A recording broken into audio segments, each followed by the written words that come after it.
menindaklanjuti arahan Bapak Menteri Dalam Negeri dan Bapak Rektor Institut Pemerintahan Dalam Negeri dalam menghadapi dan mensiasati kondisi yang saat ini bangsa Indonesia dihadapkan atau sedang berperang melawan penyebaran virus corona, maka dalam proses kegiatan pembelajaran praja adalah dengan menggunakan metode e-learning. Melalui pembelajaran ini diharapkan para praja segera dapat menyesuaikan diri dan mempersiapkan diri dengan metode baru ini. Saya berharap kiranya tujuan pembelajaran dapat diwujudkan, yaitu mencetak para praja yang unggul dan berkompeten. Selamat berjumpa kembali pada kegiatan pembelajaran. Semoga kita semua senantiasa dalam lindungan Tuhan Yang Maha Kuasa dan dalam situasi dan kondisi bangsa yang saat ini tengah berjuang mengatasi perkembangan virus corona, serta marilah kita juga senantiasa berharap agar seluruh aparat dan petugas di lapangan diberikan kesehatan, kekuatan lahir dan batin. Para praja sekalian, pada pertemuan kita pada hari ini merupakan pertemuan ke-9 dan pokok bahasan kita hari ini adalah geostrategi atau ketahanan nasional. Adapun ruang lingkup materi pembelajaran kita pada hari ini adalah pertama, definisi atau pengertian yang meliputi ketahanan nasional, yang meliputi nation state dan nasionalisme, serta pengertian tentang ketahanan nasional. Yang kedua adalah ketahanan nasional sebagai geostrategi. Kemudian materi yang ketiga adalah sifat-sifat ketahanan nasional. Adapun sifat-sifat ketahanan nasional yang akan kita bahas adalah meliputi sifat pokok dan sifat dasar.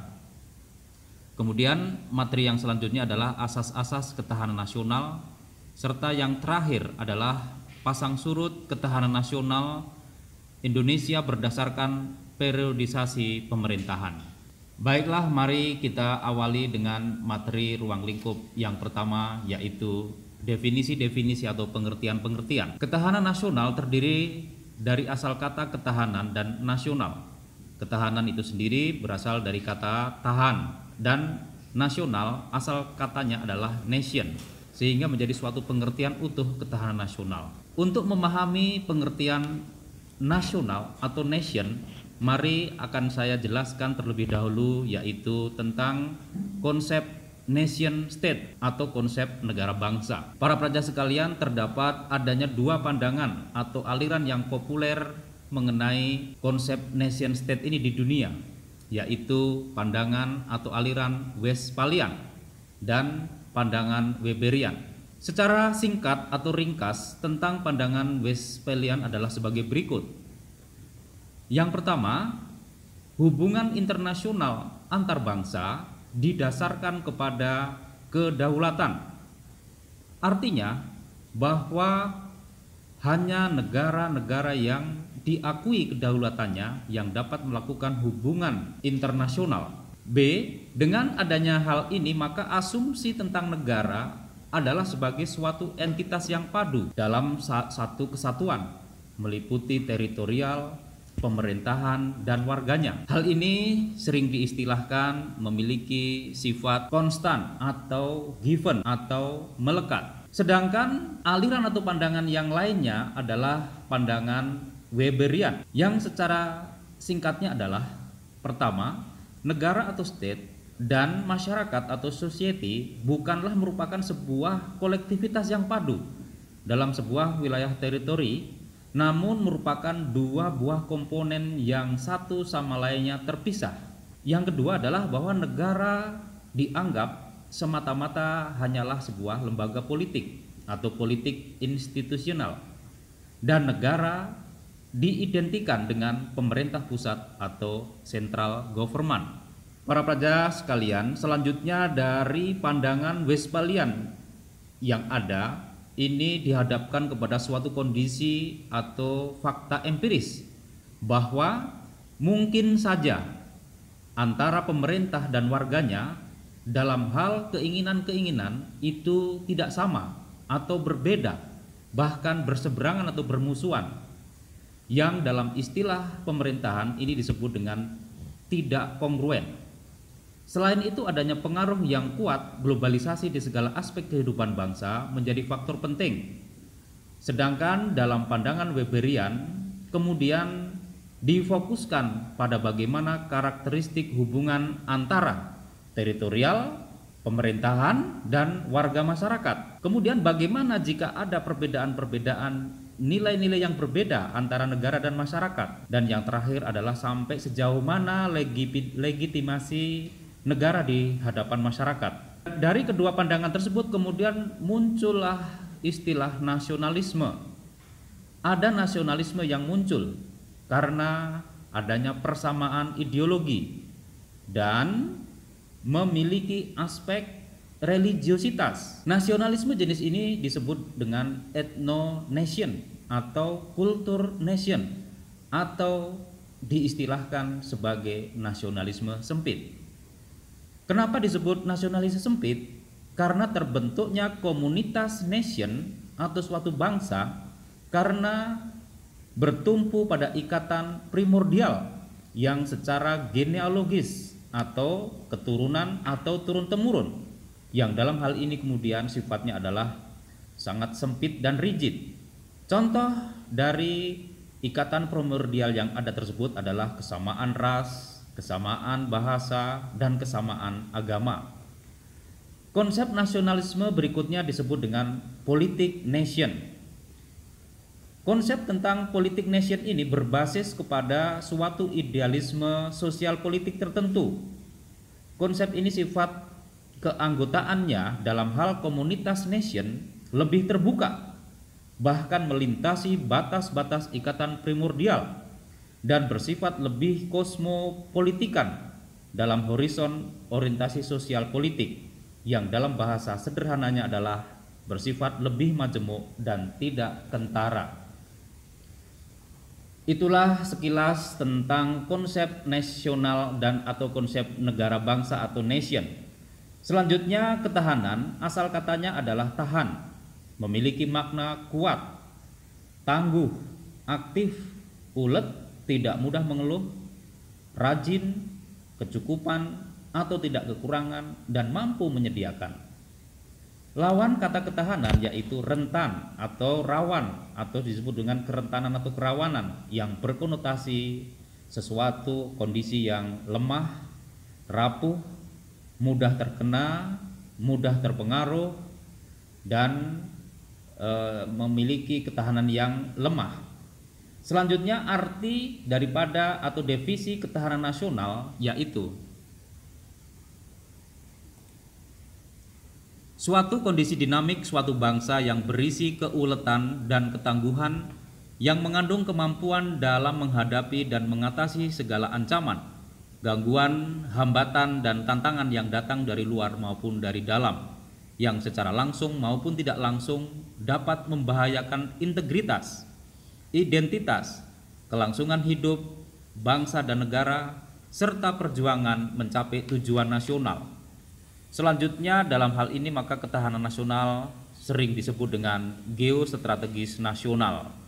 Apa arti atau makna dari geostrategis nasional tersebut? Yang pertama, geostrategi mengandung arti cara, metode, strategi mencapai tujuan nasional dengan memanfaatkan konstelasi geografi negara.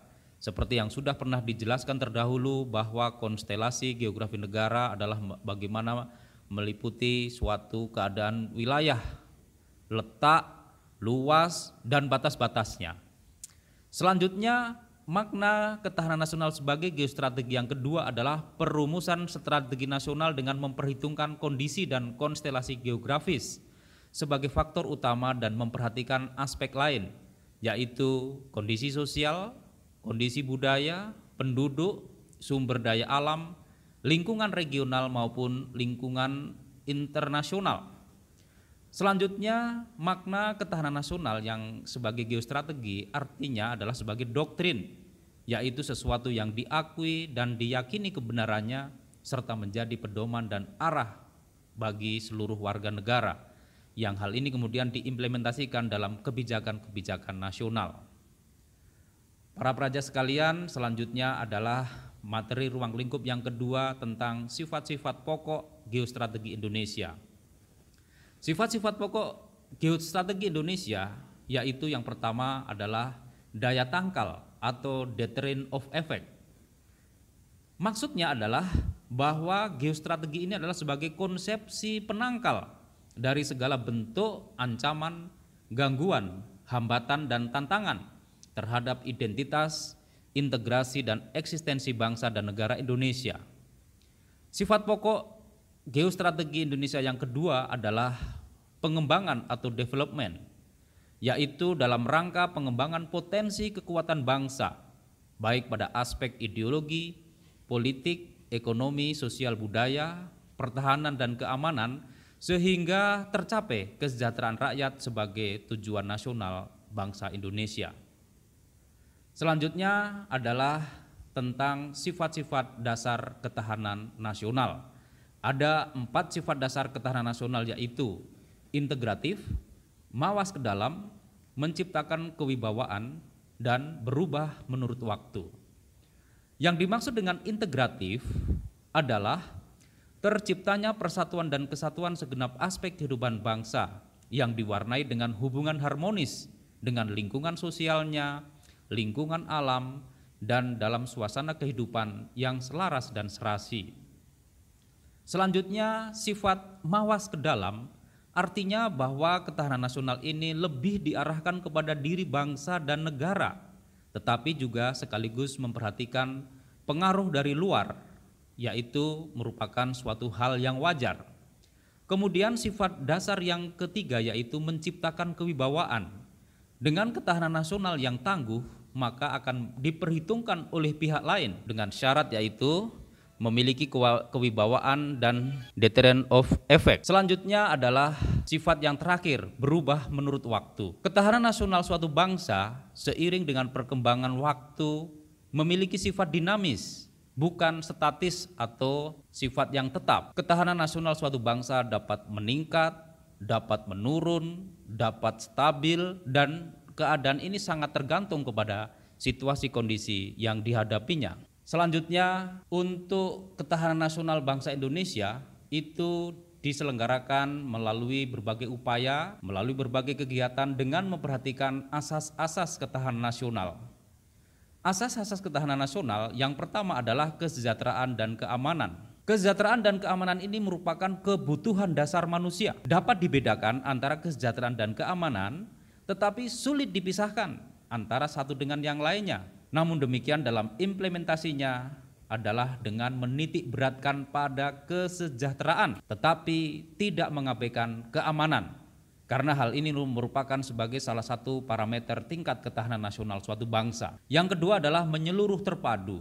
Artinya adalah mencakup segenap aspek kehidupan bangsa dengan mempertahankan keseimbangan, keserasian, dan keselarasan. Sedangkan yang dimaksud dengan mawas ke dalam dan mawas keluar adalah dalam kehidupan berbangsa dan bernegara pasti terjadi adanya interaksi dan interrelasi, dan harus disadari bahwa ada dampak dari interaksi dan interrelasi baik yang bersifat positif maupun yang bersifat negatif. Oleh karena itu, dengan ketahanan nasional maka mencegah adanya sikap isolasi atau menutup diri, dan juga mencegah terjadinya nasionalisme sempit atau chauvinisme. Kemudian asas yang keempat adalah kekeluargaan. Dalam ketahanan nasional ini bagaimana seluruh warga masyarakat mempraktekkan prinsip keadilan, kearifan, kebersamaan, kesamaan, gotong royong, tenggang rasa dan tanggung jawab, juga memupuk pengakuan perbedaan, hubungan kemitraan antara satu dengan yang lain, mencegah atau menghindari konflik yang dapat menghancurkan. Para praja yang saya cintai dan saya banggakan, untuk selanjutnya kita akan mengetahui bagaimana pasang surut ketahanan nasional Indonesia. Pasang surut ketahanan nasional Indonesia ini dibagi menurut periodisasi pemerintahan Indonesia, yaitu dari masa awal kemerdekaan, kemudian masa Orde Lama, kemudian masa Orde Baru, masa Orde Reformasi, sampai dengan kondisi saat ini. Saya akan mulai bagaimana pasang surut ketahanan nasional Indonesia pada masa awal kemerdekaan.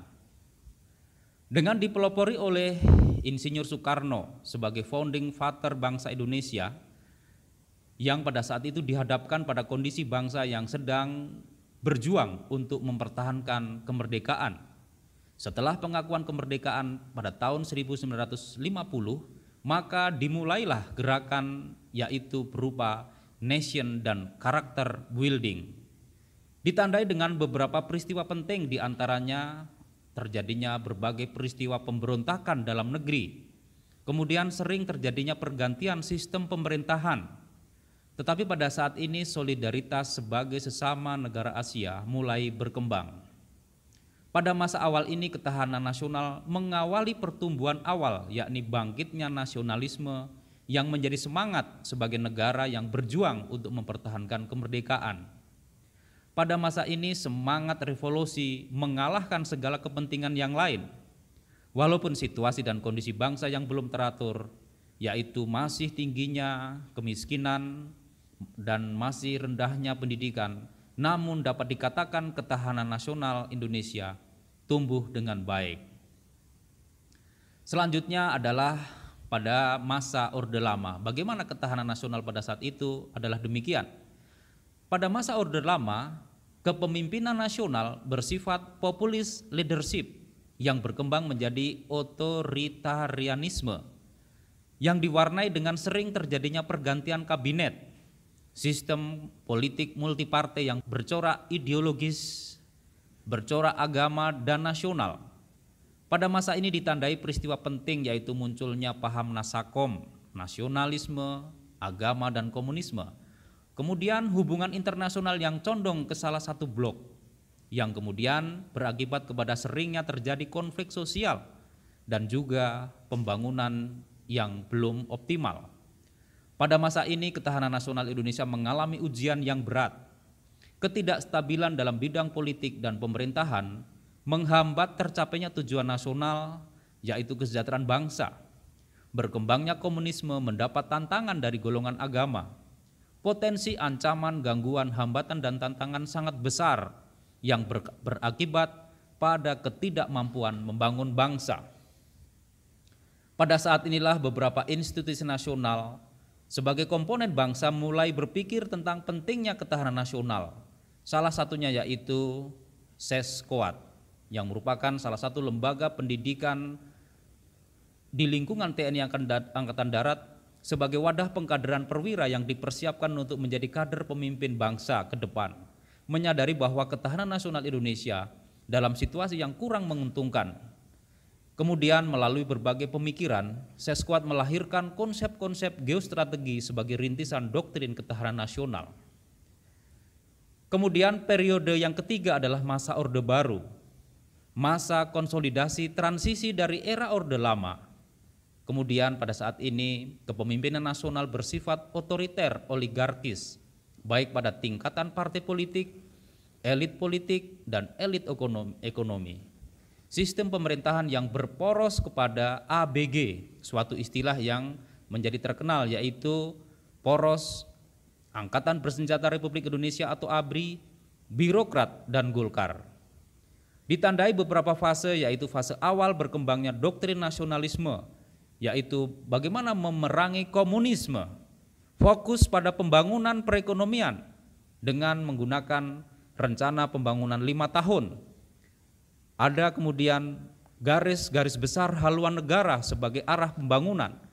Selanjutnya dalam pembangunan, asas pemerataan menjadi prioritas utama dan hasilnya adalah pada fase pertengahan mencapai keberhasilan swasembada, pangan, dan stabilitas nasional.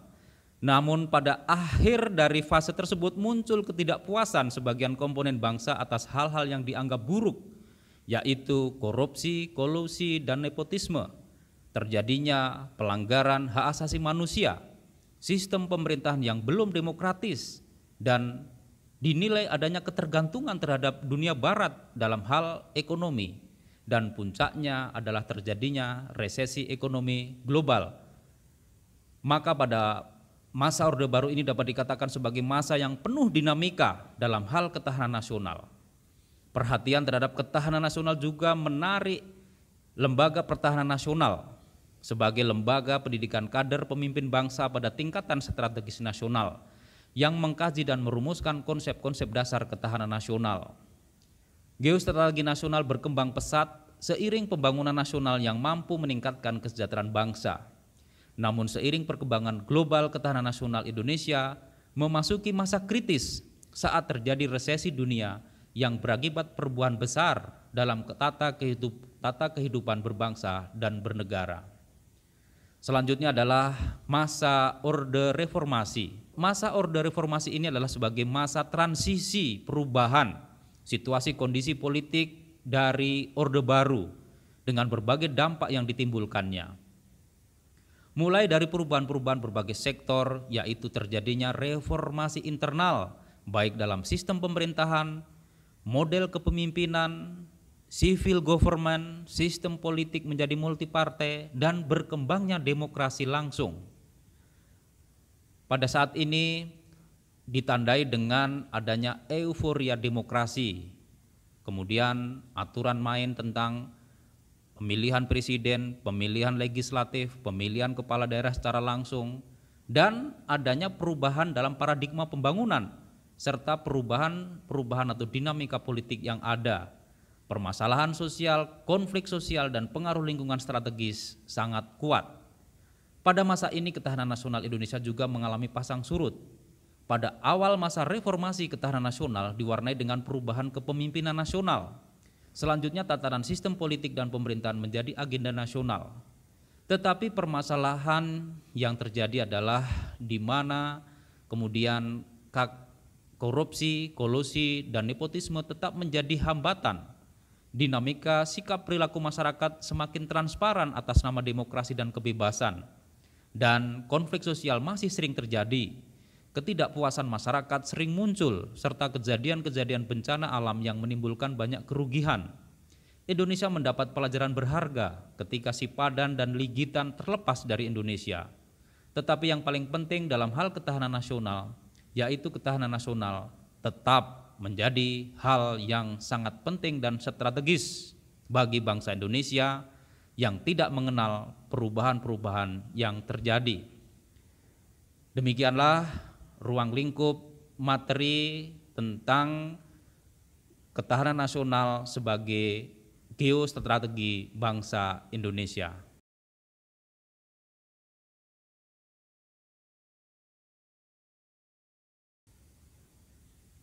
Prapraja yang saya cintai dan saya banggakan, selanjutnya saya akan menjelaskan tentang konsep Astagatra. Dalam konsep Astagatra ini meliputi aspek Trigatra dan Pancagatra dalam sistem ketahanan nasional Indonesia. Hal ini dilatar belakangi bahwa untuk memudahkan pemahaman tentang ketahanan nasional, maka dipergunakan istilah-istilah yang mudah dipahami oleh seluruh bangsa Indonesia. Maka muncullah aspek atau disebut dengan Astagatra dan kemudian terdiri dari Trigatra dan Pancagatra sebagai berikut. Astagatra merupakan rumusan doktrin ketahanan nasional yang dikembangkan oleh Lembaga Pertahanan Nasional yang menyatakan bahwa ketahanan nasional dipengaruhi oleh 8 aspek dalam membangun kemampuan nasional sebagai faktor kekuatan nasional. 8 aspek ketahanan nasional tersebut selanjutnya dikenal dengan Astagatra. Astagatra terdiri dari 3 aspek alamiah yang disebut dengan Trigatra dan 5 aspek sosial yang disebut Pancagatra. Kita awali penjelasannya dari yang dimaksud dengan aspek Trigatra. Aspek ini bersifat alamiah, tangible. Bersifat alamiah artinya karena secara alamiah sesuatu bangsa memiliki 3 aspek ini, yaitu adanya wilayah, adanya pemerintahan atau negara, dan adanya penduduk atau warga masyarakat. Sedangkan yang disebut dengan tangible adalah karena segala sesuatunya dapat dihitung, dapat diprediksi, atau diramalkan dengan menggunakan teori-teori atau metode tertentu. Aspek Trigrata meliputi letak geografis Indonesia, keadaan dan kekayaan alam Indonesia sebagai sumber daya, dan keadaan atau kemampuan penduduknya. Kemudian aspek Pancagatra merupakan aspek sosial yang ada sebagai konsekuensi terbentuknya society atau masyarakat Indonesia yang terdiri dari berbagai komponen bangsa. Aspek Pancagatra sebagai aspek sosial bersifat intangible, yaitu sulit atau tidak bisa dihitung dengan pasti, sulit diperkirakan, sulit diprediksi atau sulit diramalkan karena berbagai faktor yang mempengaruhinya. Aspek Pancagatra terdiri dari aspek pada bidang ideologi, politik, ekonomi, sosial budaya, dan pertahanan keamanan. Dan yang terakhir adalah bagaimana dasar-dasar kebijakan nasional sehingga konsep Astagatra ini dapat dilaksanakan dengan baik. Maka di dalam dasar-dasar kebijakan nasional, yaitu yang pertama mengacu kepada kepentingan nasional. Yang dimaksud dengan mengacu kepada kepentingan nasional ini adalah bahwa segala upaya, segala usaha, segala kegiatan yang diselenggarakan dalam kehidupan berbangsa dan bernegara, parameter atau tolak ukurnya atau standarnya adalah keselamatan, keamanan, peningkatan kemakmuran dan kesejahteraan bangsa. Kemudian dasar kebijakan nasional yang selanjutnya adalah mempertimbangkan kemampuan nasional, yaitu dengan bagaimana pemanfaatan sumber daya alam, serta posisi geografis yang dimiliki oleh Indonesia harus mempertimbangkan kemampuan nasional, serta menunjang terwujudnya tujuan nasional. Kemudian dasar kebijakan nasional yang ketiga adalah memperhatikan dinamika dan kondisi internasional, yang ini adalah bersifat tidak tetap, sering berubah dan berkembang.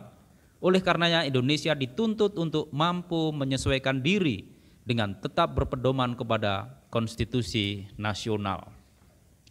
Demikianlah untuk materi ruang lingkup tentang ketahanan nasional sebagai geostrategis nasional yang terdiri dari materi tentang definisi dan pengertian, kemudian sifat-sifat ketahanan nasional, asas-asas ketahanan nasional, dan bagaimana pasang surut ketahanan nasional, serta konsep Astagatra di dalam sistem ketahanan nasional Indonesia. Materi yang saya berikan ini adalah sebagai sesuatu modal berharga bagi para praja, terutama nantinya di dalam berkecimpung di dalam dunia pemerintahan yang memiliki tanggung jawab moral untuk meningkatkan kesejahteraan masyarakat, untuk memajukan masyarakat.